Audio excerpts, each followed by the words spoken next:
ऐतिहासिक तथ्यों के अनुसार यहाँ पर वनवास काल के दौरान भगवान राम की मुलाकात माता सबरी से हुई थी और यहीं पर भगवान राम ने माता सबरी के झूठे बेर प्रेम के साथ खाए थे।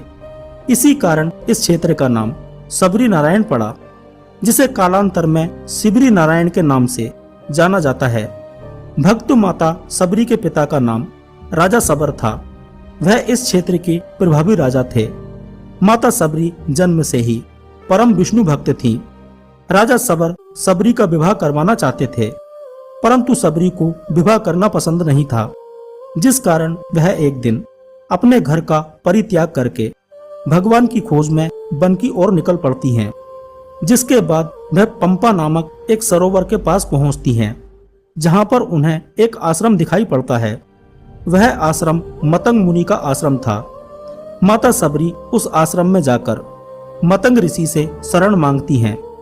ऋषि ने अपनी दिव्य दृष्टि से सबरी को विष्णु भक्त जानकर उन्हें अपने आश्रम में शरण दे देते हैं। ऋषि ने सबरी को अपनी शिष्या बनाया और शिक्षा दीक्षा देना प्रारंभ किया और भक्ति मार्ग का रास्ता प्रशस्त किया। मतंग ऋषि के गुरुकुल की ख्याति दूर दूर तक फैली हुई थी।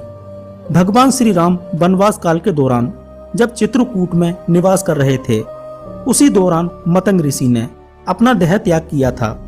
मरणों उपरांत आश्रम की सारी जिम्मेदारी सबरी को सौंपी, क्योंकि सबरी परम तेजस्वी, विदुषी और वैष्णव भक्ति मार्ग पर चलने वाली शिष्या थी।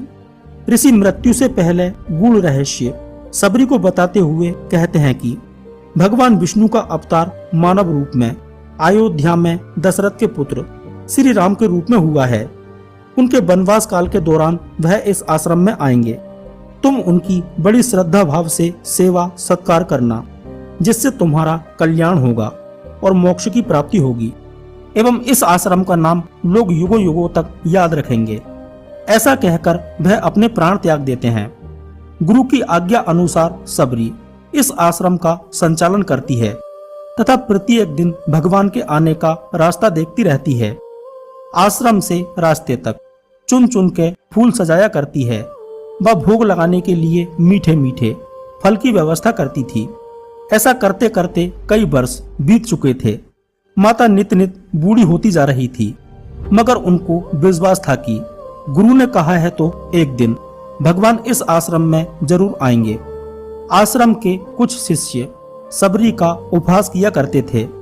धीरे धीरे एक एक करके सभी शिष्य आश्रम को छोड़कर चले जाते हैं।